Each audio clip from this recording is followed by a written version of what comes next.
the essential and the principle of cohort study in the previous session. Do you remember? Yes. How can we start exposure cohort study? By identifying Please. In this study, we do not require mainly the control. No, we do not need to have control because we do not know who are diseased and who are not. We start from finding exposure. and We start from exposure. And in case control study, we start with selecting cases and controls. We know who are diseased and who are not. In cross-sectional study, we start from the exposure. no, Disease. Disease and no. cross-sectional. We do not have any information about exposure and disease. We are blind to both of them. I have repeated it frequently. We take a random result. Yes, we select a random sample regardless of having information about exposure and outcome. It made us able to look at through columns and look at through rows. I told you that in cross-sectional study, we can tell the prevalence of exposure and the prevalence of disease simultaneously because none of the directions are fixed. No disease, no exposure. In case control study, one side is fixed. Which side? The disease. I told you that disease is fixed, so you cannot change the disease of interest, but you can change the exposure. You can assess many exposures simultaneously. But in cohort study, the exposure is fixed. Okay? It means that you have some exposed and some not exposed, and then you can follow them to find the incidence of a disease. Please take it into consideration. The incidence. It is the first design that you can estimate the incidence of a disease in this. In cross-sectional study, you cannot find anything about incidence. Why? Because you do not have time. You just have a cross-section. In case control study, you cannot, of course, I don't have my mobile. Thank you for this. I think I put it somewhere. Maybe in the room. Okay, I will check. I hope it is here. Okay.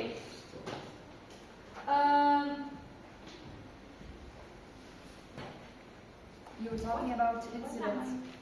You were talking about incidents. In Yes, there yes. is no incidents.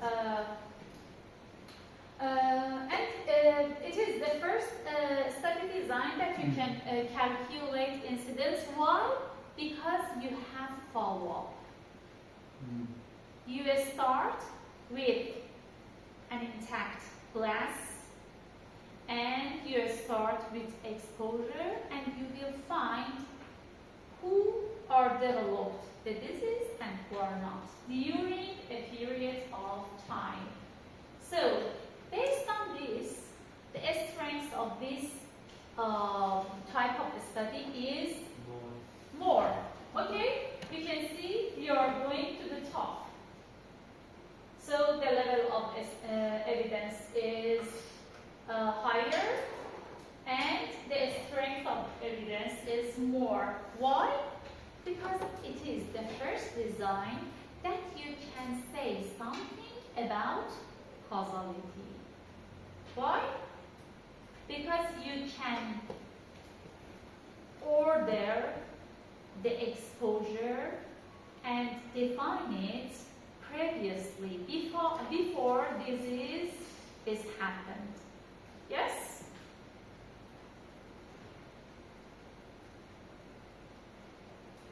Two conceptual steps in research studies. When we want to develop a study, firstly, we want to show the association, and after that, we want to show if the association is causal or not. So, it means that to do a cohort study, we need a strong hypothesis. Why? Because it is time consuming, it is extensive, and we cannot make a risk to develop a cohort study without a strong hypothesis. Okay? So, since you have exposure-disease relationship and you can say about the temporality, it is so strong. Research question. What is the research question in this study?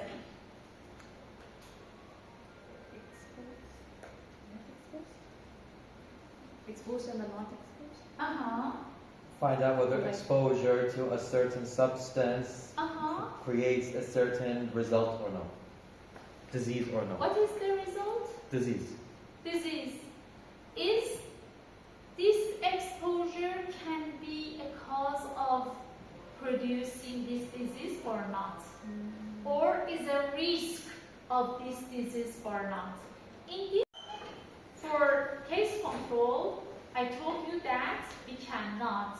In cross-sectional, we cannot. But here, we can say that, for example, this exposure is the cause of that disease. Okay?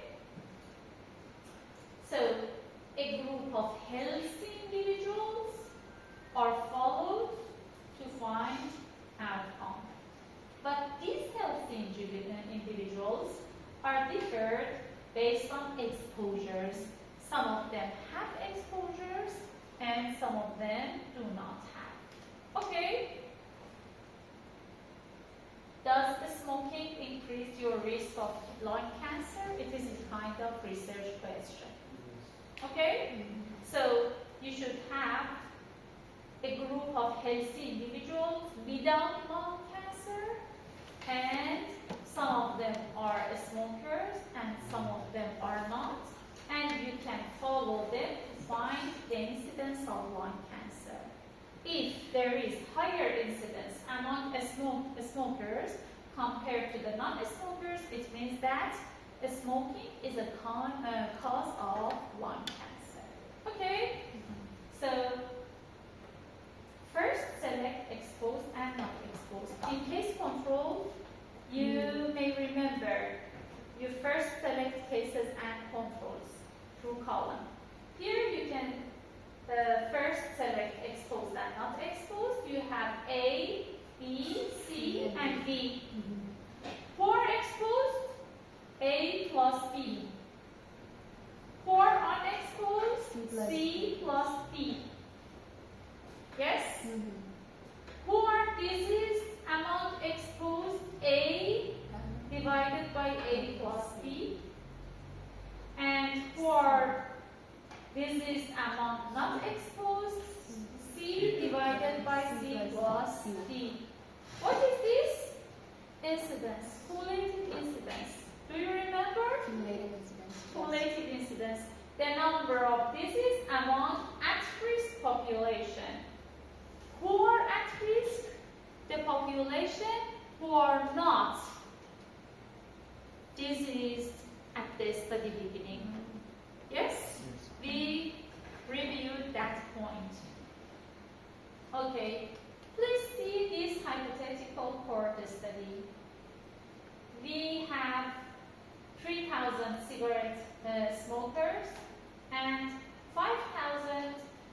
non-smokers at the beginning of the study. Among them, 84 individuals developed CHD, and among non-smokers, 86 developed. Okay? What is the incidence, cumulative incidence of CHD among the smokers? 84 by 3,000. Very good. And what is the incidence rate among non-smokers? 87 by 5,000. Very good. Okay. So, a study begins with exposed and not exposed.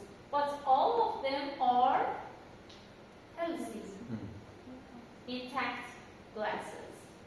Do you remember? Yes. Okay. And you follow them to find who are diseased and who are not, and among not exposed, who will develop outcome and who will not. And you can compare the incidence rates in these groups with each other, and if you can show that the outcome, the incidence rate among the smokers, among exposed are higher, it means that there is a direct association between exposure and outcome. Is it true? It is prospective cohort study, or concurrent cohort study, or longitudinal study. These are the different names of prospective cohort study. Okay? Selecting a study population. We have two different types of selecting a study population. What do I mean?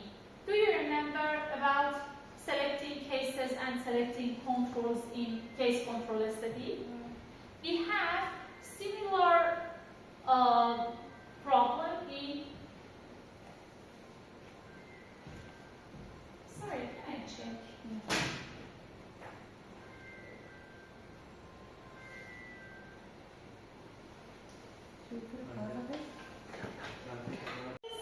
Ways to generate our study population. Sometimes we can begin with a specific exposure groups. For example, if the exposure is rare, I made you an example about exposure to asbestosis. Do you remember it? Yeah. I want to develop a study to assess the association between asbestosis and, for example, lung cancer. I told you that it is not a good way to do case control study because case control is not appropriate for rare exposures. So, it is good to use cohort study. How can we develop a cohort study? We can go to a factory that the workers are working with asbestosis. Okay? What is our exposure? Asbestosis. Yes? And we can select some unexposed population. For example, the other factory that the workers are not exposed with asbestosis. Okay, so we can select some negative exposure population and for example from another factory or another ward, for example of paperwork workers who are not exposed with asbestosis, I mean in that factory. Okay? So you can follow them to find the incidence rate of lung cancer. Okay? It is the first approach, beginning with a specific exposure groups. But sometimes we are working with a large population. Which situation is appropriate for this approach a situation in which we are working a common exposure. What do I mean? Please assume that our risk factors are, for example, obesity, smoking, for example, hypertension, or something like that. It is not necessary to go to the specific location to find a specific exposure. If we go to the community and select, for example, 1,000 individuals randomly, we have at least, for example, 20% of the smokers. Or, for example, 30% of hypertension population. Yes? So, if we want to work with a large population and study a common exposure, the second approach is the best. So, in the first step, we work with exposed and not exposed, so exposure is fixed. If we go to the factory and find some exposed and some unexposed, we work just on asbestosis. And we can follow them to find, for example, lung cancer, breast cancer, gastric cancer, etc., etc. In this way, the exposure is fixed, but the disease is not fixed. You have the ability to follow the population for several outcomes. Am I right? But how about this approach? If you go to the community, you start with a defined population and then categorize them based on having exposure and not exposure, if the exposure is common. In that scenario, we can have different categories of exposure. For example, some of them are smokers and some of them are not. So, among this population, you may have a categorization of exposure of smoking. And, for example, after that, you can have another hypothesis about association of, for example, hypertension and a disease. So, exposure would be hypertension, and you have hypertensive and not hypertensive. And you can categorize your study population based on their weight, for example, obese and not obese. So in this approach, you can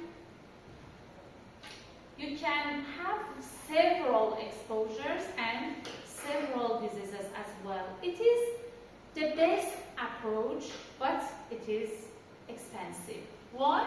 Because the sample size here is large. Okay?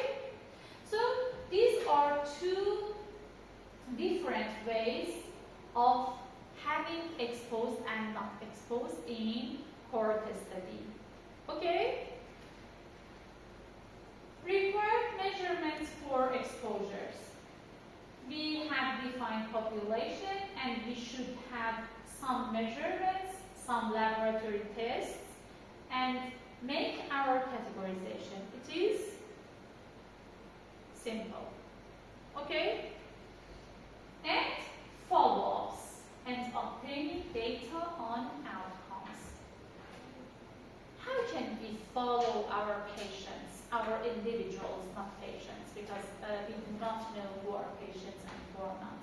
How we can follow them to find the outcome among them. For example, we have 1,000 individuals, some of them are exposed and some of them are not, and we want to follow them for at least 10 years. How can we follow them? Regular assessments, for example. Yes, regular assessment. How? Like usually by calling every now and then the patient. increasing Or the remote. patient will come to the clinic every like 3 to 4 months. And Okay. we can call them to attend to our clinic and, for example, do our measurements, regular measurements.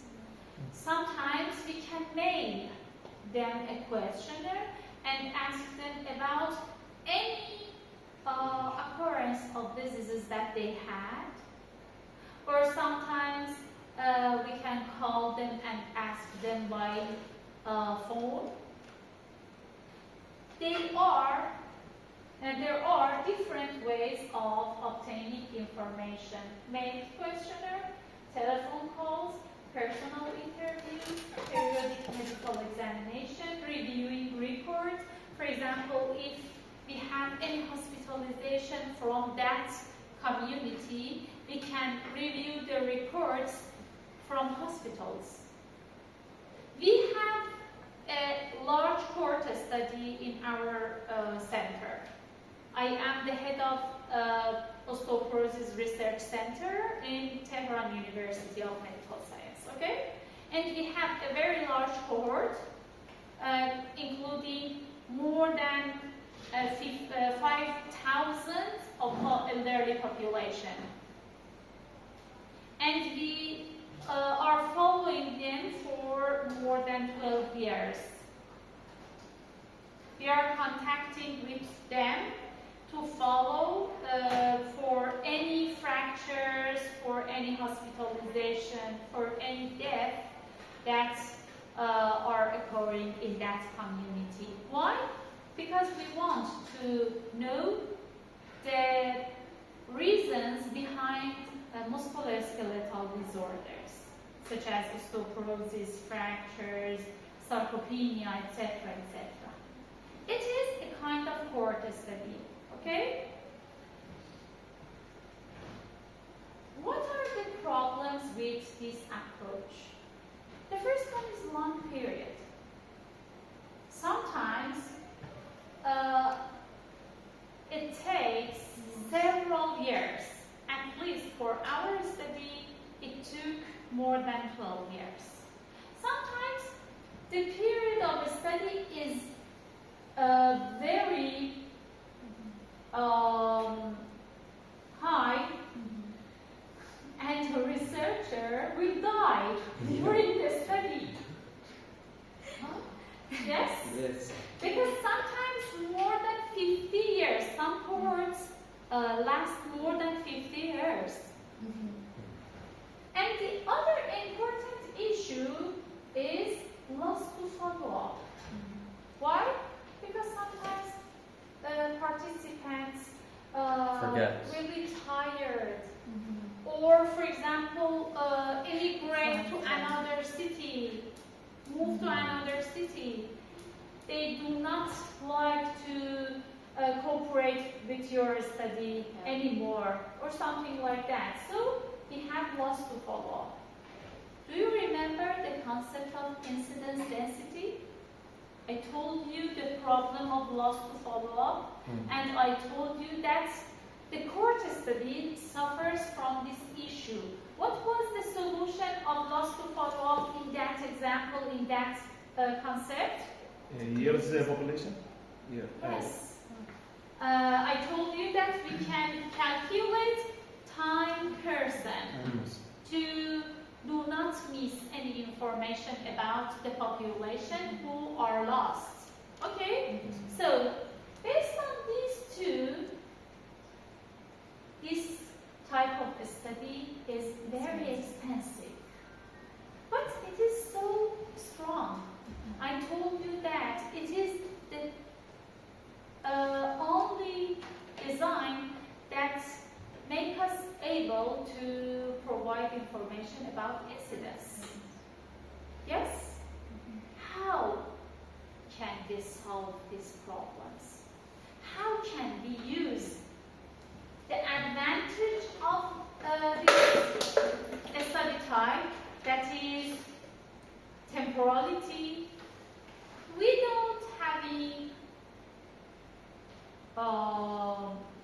disadvantage? use the benefits and reduce the disadvantage. Is it possible?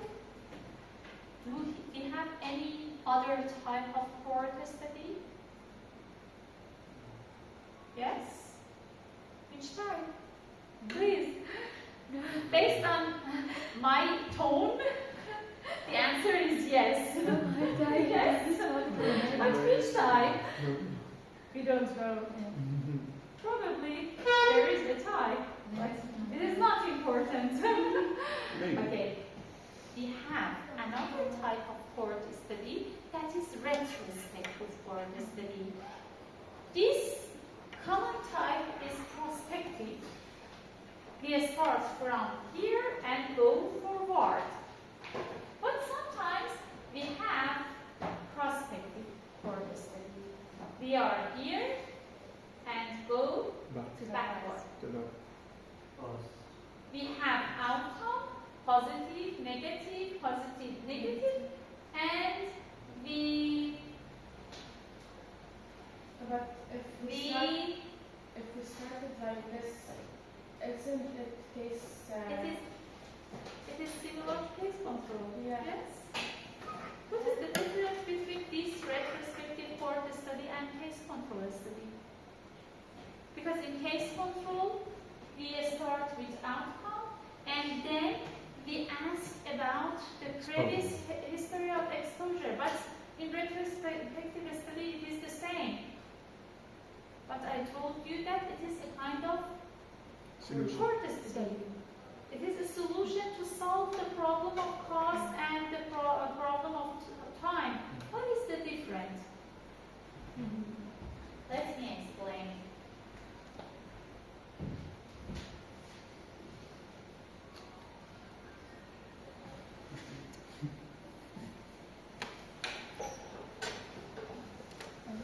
Are you sleepy? آره. میتونی بری یه آب به سر صورتت بزنی؟ نه مشکل You can hit yourself. Sometimes I am sleepy and I'm driving and it is so dangerous. So I hit myself frequently up to reaching home. Okay? Huh? I can help. By hitting. It's a kind of you. Okay. What is my question? The difference between case control and report study. In case control study, we have some cases and we have some controls. And we ask them about the previous history of exposure. Yes?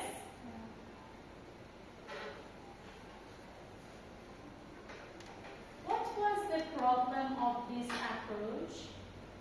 It was recalled by us. Do you remember? I told you that the patients might not remember their history, the individuals, I mean. How about this? I am a researcher and I want to start a study to assess the association between smoking and, for example, diabetes. I want to develop a prospective cohort study. How can I develop this? Please help me to develop a prospective cohort study. First, we should start with exposed or not. What is exposure or not? Please say in this example. Smoking, the exposure. Uh-huh. And we can go to a community and using the second approach. We can select some individuals and some of them are smokers and some of them are not.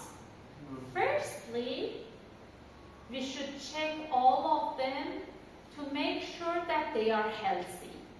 Yes? yes. Because we want to be sure that exposure the disease. event Yeah. before diabetes. Okay? So we make sure that all population are not diabetics, but some of them are smokers and some of them are not, and follow them, for example, for 10 years to find the number of diabetic patients in these two groups. But it takes time and it is expensive.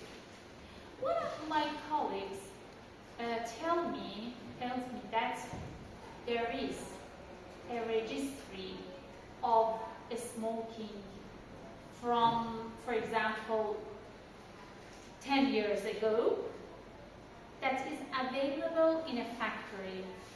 In that factory, all individuals who wanted to be recruited made some examples. We have information about diabetes at that moment, and all of them filled a questionnaire about smoking habits, and the list and the information are available at that factory. I think that, okay, if I want to measure the exposure right now and I want to follow them for 10 years, somebody else gathered information of smoking previously. So I can use those information. I will call the individuals to come here and make a blood test to see if they are diabetics or not right now. Yeah. It is retrospective for the study.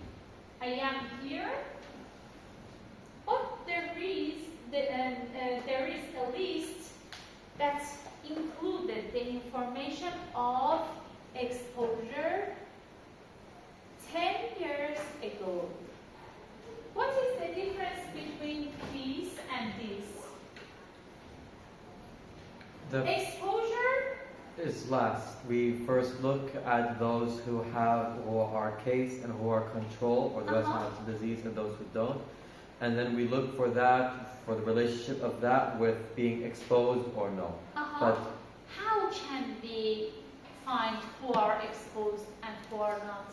Based on the memory of patients. yes. Yes, but it is not related to the memory of patient. It depends on the list, on a list. So we do not have any recall bias here. Yes. We have recall bias over there in case control study because there is no information about the previous history of exposure, and we just ask the patients and the controls if you are exposed with that exposure or not. But here we can make sure that exposure is correct. Why? Because 10 years ago, the exposure was measured in each person.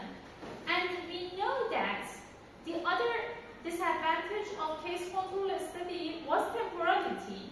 I told you that we cannot say anything about temporality because we just rely on the memory of individuals, and we cannot make sure that if the individuals were diseased earlier or exposed earlier.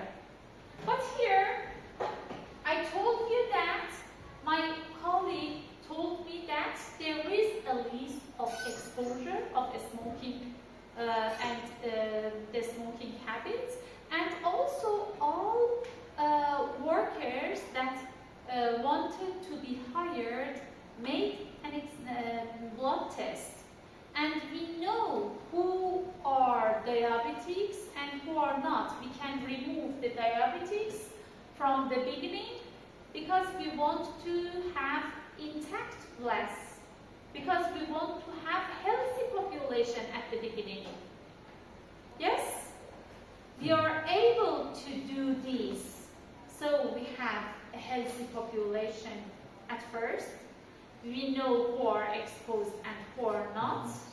And there is 10 years before study beginning and this time.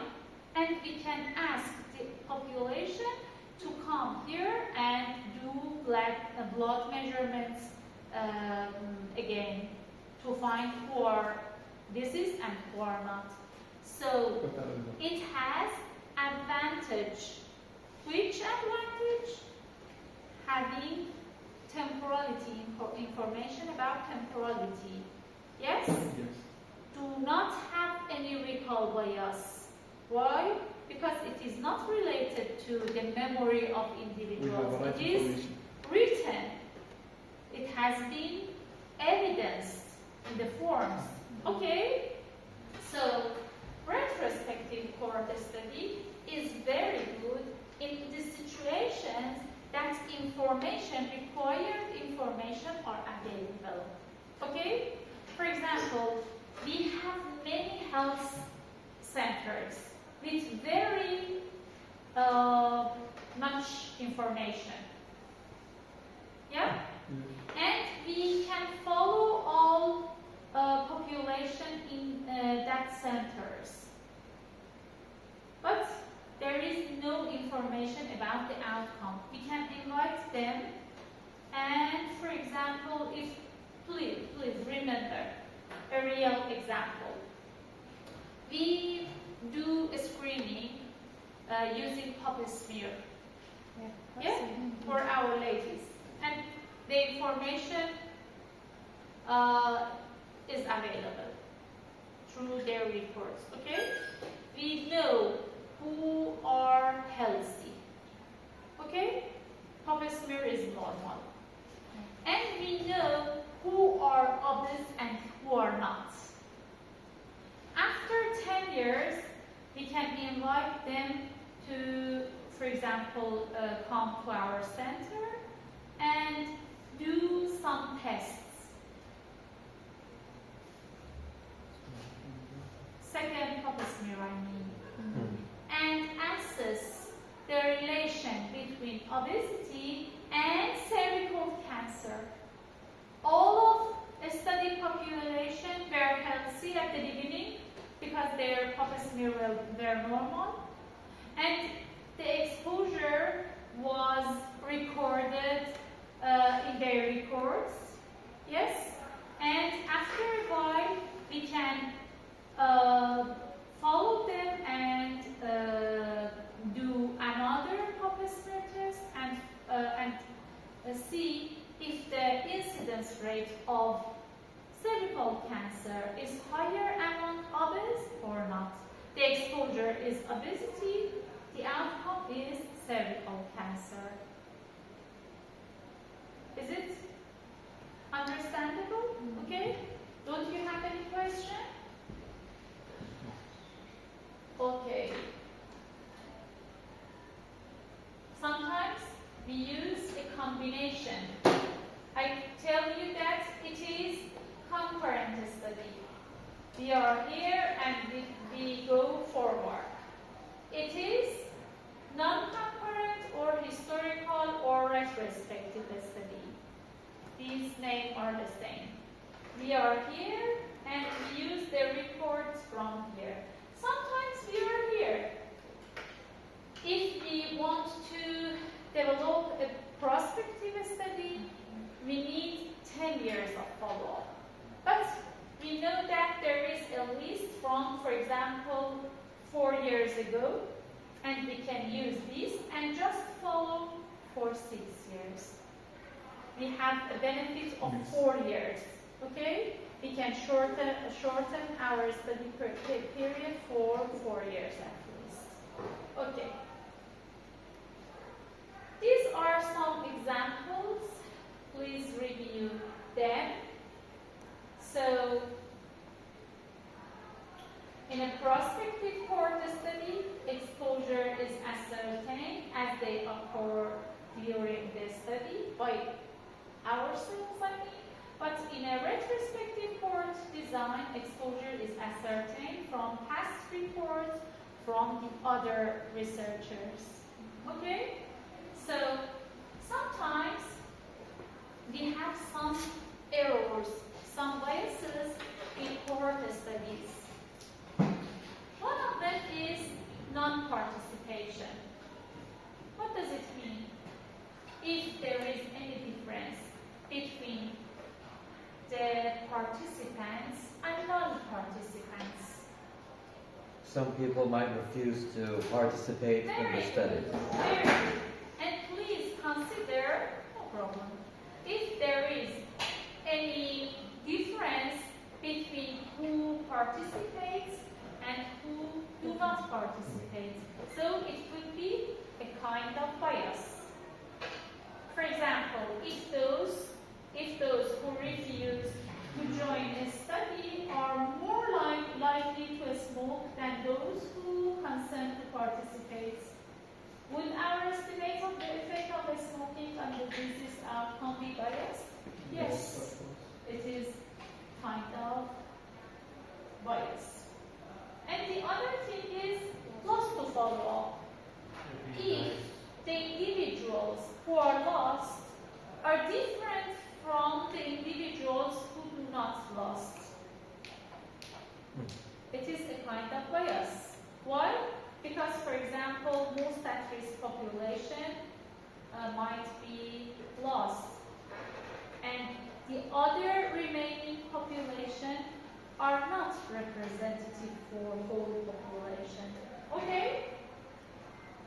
And if the quality and extent of information obtained is different for exposed person than for non-exposed person. What do I mean? I know that. If we're doing maybe a study on the effects of pollution, people who live in a polluted area would maybe they'll try to remember more about what they, for example, like the example you gave us about the mothers with the children. They will. That was case control. Yes, but these people, they will, for example, maybe that information they will give will be more accurate, or maybe, for example, they will follow up more regularly than those who are not exposed, or vice versa. So that will affect the quality of the data we collect. You can see that it is correct. I can complete your explanation. Some individuals are exposed and some of them are not. I know who are exposed and I know who are not. I will ask them about any occurrence of outcome. If I know that who is exposed and who is not, I ask him very differently. For example, I ask exposed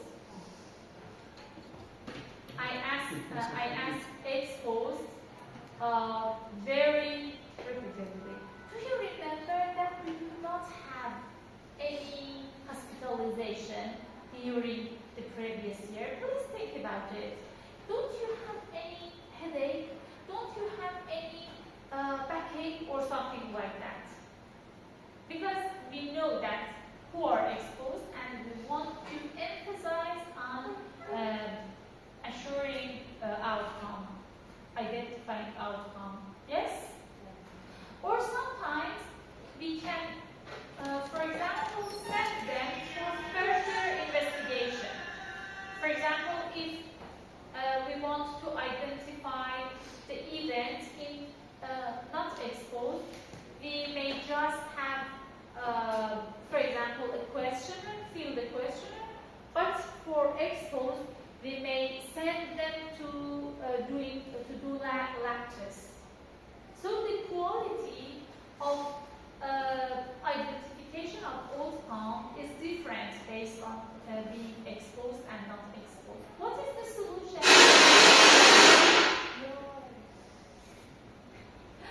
It is for breaking your sleep. Yes? Yes. So, if the investigator is blind and do not know who is exposed and who is not exposed, the level of bias would be decreased. Okay? So, which type of cohort study is more prone for the bias? Retrospective cohort. Why? Cable. Because the No, exposure. electric cable. Electric cable. The black one. That's the box. Unplug it. Yes, yes, yes. Problem solved. Thank you. Which type of cohort study is more prone to have bias? Retrospective. Why? Because it is not in our hands. The records of exposure was related to previous years, and the other investigators filled that questionnaire and measured We have the a right exposures. information. And sometimes there was no intuition to identify and to do a research. Yes? They just recorded some information. So there is some limitation in retrospective study, but sometimes based on the advantages, we would like to do that kind of studies. Okay, so please review the advantages of cohort study.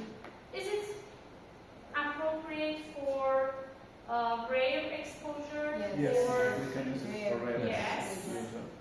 how about disease? Is it appropriate for rare disease or not? No. No. Why?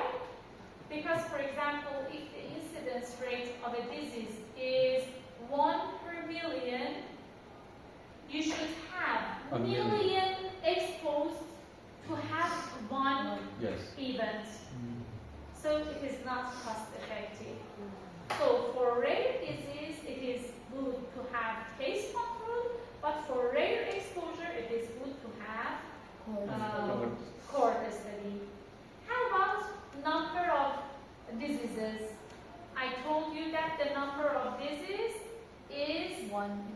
fixed in case control, because in case control we start with a specific disease. We cannot change our disease. Yes? Yes. But in cohort, we can follow for different outcomes. How about exposure? Exposure is fixed in the first scenario that I told you, selecting asbestosis and Results. Patients. unexposed. Yes? But in the second scenario that I told you, going to the community and have common exposures and categorize different type of categorization, the exposure is not limited. We can work with several exposures as well. It means several exposures and several outcomes. Okay? How about temporality? Can we say something about temporality in cohort Yes. study? Yes, of course, in both retrospective and prospective. It is the strength of cohort study, and the only design that we can access the incidence rates, okay? And